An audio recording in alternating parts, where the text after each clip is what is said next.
What is going on, everybody? It's Sacred, and it's been forever. I know. It's been a couple of weeks, and I've been really on and off this entire off season because not much is happening. Nothing that I really want to talk about. Re-signings, I'm focusing on Carson Wentz.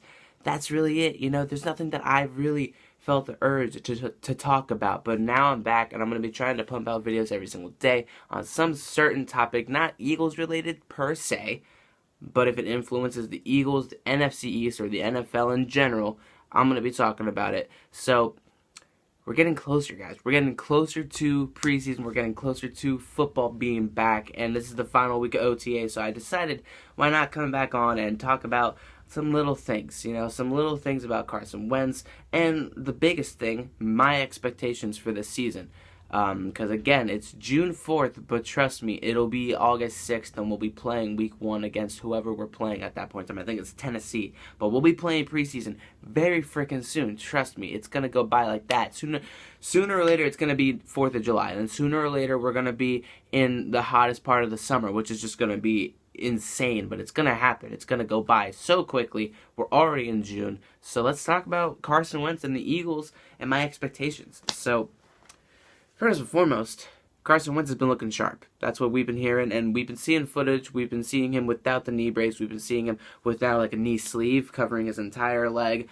But all in all, good things have been said, and he's been a full participant in every single thing that they've done in OTAs so far, which is perfect, which is great, especially headed into training camp very soon. This is amazing stuff to hear, especially because of his track record. Let's be real, last year he didn't do anything during OTAs or training camp. So bringing him back, he was already at a disadvantage. He wasn't accustomed to everything. Even though he knew most of the guys like Ertz and Jeffrey, it was still a change from Foles that went to the drastic change in style of play, leadership, and just everything between the two guys. They're really good people. They're really good quarterbacks, but their play style is different. Their personalities are different. The way they operate is different. So this year, having Carson playing this entire time, practicing everything with everybody, throwing the ball to Deshaun Jackson, which is an amazing freaking sight. And I can't wait to see that in game action. It's going to be amazing. I can't wait for that. It's a really good sign. It's really good things. It's a really good thing for this season. And trust me, when I get to the expectations, listen, when we're talking expectations for this year, the Eagles, in my opinion, are a top 2 team in the NFC right now. And you're probably thinking, like, really? We got a lot of holes. I know Sidney Jones is questionable. The whole secondary is in a big question mark because you got a lot of guys that are coming back from injury. You got Ronald Darby coming back from injury. You have Sidney Jones coming back from nagging hamstring injuries. You have Jalen Mills coming back from a foot injury. You have what's his name? Rodney McLeod coming back from a knee injury as well. So it's like everybody's coming back from something. And Malcolm Jenkins is in a contract dispute. So everybody's dealing with something right now. And you're probably thinking, how is this team going to coalesce and come together? How are they going to be able to make this work? And trust me, it's a long off season. I know things might not seem like they're doing that they're great, but like 2017, we looked at our team and it's like, okay, we've improved from last season. We got Alshon Jeffrey, we got Zach Ertz, who's 100% healthy. Wentz is 100% healthy. We got LeGarrette Blount, a veteran guy. Corey Clement's a rookie that who knows what he'll be able to do, blah, blah, blah, all that stuff. And we managed to win a Super Bowl without most of those guys starting, too, reminder.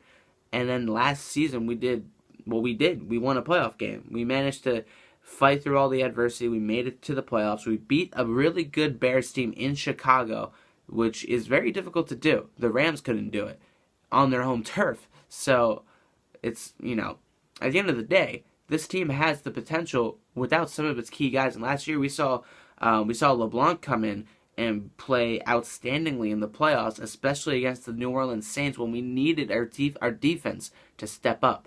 And now he's getting a lot more reps where he truly belongs in a potential starter position. Got Jalen Mills and everybody coming back from injuries. We all know Jalen Mills is a little bit iffy. We all know Sidney Jones and Jalen Mills love to get bit on the double, the the routes that they get picked on all the time. The double move routes where they're just like, and they just step up and go in, and instead of sticking with the receiver, moving back with them. I know what these guys are, and I know how capable and how they might not seem very good, and especially with injuries in the way of them being as good as they were before their injury. I get it. I know. But you know how I am. You know how I tend to be. Except for last year when we were just dead in the water and I gave up. I don't like giving up. And I hated myself after doing that after we lost to Dallas the first time. I hated it. After we got blown out against the Saints after the first Cowboys loss. I try to be optimistic. I try to, keep my head up and I try to, with this team, I try to always be positive with this team, always be optimistic. And, sometimes you don't get that opportunity. 2015 was that big example I used because Chip Kelly was just destroying this team and he was now making it work. Nothing worked in 2015. We managed to go 7-9, only 2 games out of first place, but it's like we could have done so much better had we had kept our guys from 2014. And you got rid of them all because you think that this is college, and now 2018 comes around and it's more so injuries, questionable coaching decisions and ways that we're playing the game, and just all in all was not a good year for us, and we just weren't ever stable. We were never 100% on this offense, on this defense, on this team as a whole. This year is different. I see us, yes, coming back from injury on defense, but we've added a lot of guys. We've added a couple of guys. We added that one guy from Minnesota. He was a safety. I forget his name, but you know who I'm talking about. He's a pretty good talent. He's a veteran guy, and if we need him, we'll use him. That's how I see it. If he has to come in as a corner in the nickel or in the slot or as a number 1 guy, we'll make do with what we have to do because you never know what'll happen with injuries and everything. But if I'm comparing this team right now, and this is hypothetical, okay? Hypothetical because we're coming back from injuries. I get it. If we are 100%. Going into week 1, September week 1, not preseason week 1. If we're 100%, nobody's injured, none of that, and we're feeling confident, big time. We're playing a division rival at home, so we're gonna be confident. I'd say that we 100% healthy, and even not 100% healthy because of all the depth that we do and still have from last year, this year. We're one of the best teams in the league, top 2, 3 in the NFC. I'm not talking NFL because the AFC is a really big mystery, minus the Patriots. You got the Browns who are looking pretty good, but again, we don't really truly know what they're going to do. The Chiefs are always in the playoffs, but then they always lose to the Patriots. Titans, Jacksonville, whatever. The AFC is a very poor and very mysterious side of the NFL because we don't know what's going to happen there. The NFC, we definitely have an idea as to who's going to be leading the league. Eagles, Saints, Eagles in my opinion, of course. Saints, Rams. You can even throw in the Cowboys, maybe the Bears, because the Bears have lost a couple of key players from this year to last year, or last year to this year. And I don't really know who else. You got those main 3, Eagles, Rams, and Saints. Those top 3 right there for the last 2 years. And again, it's going to be most likely this year. I believe it. But I firmly believe we will be in the championship game this season.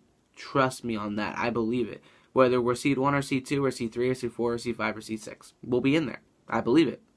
I truly believe it because I know what this team is capable of, and when they're 100% healthy, you saw us in 2017 when we were 100% healthy. We went 10-2 when we were 100% healthy. We went on a Super Bowl run when we weren't 100% healthy, and we went on a playoff run last year when we weren't 100% healthy. So, again, going by the facts, going by history, and going by what I know and what I believe, this team will definitely make some noise this year.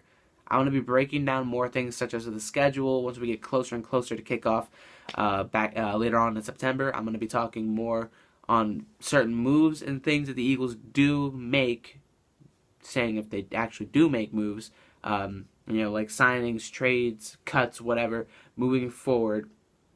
And I'll be covering stuff, headed into training camp and everything like that.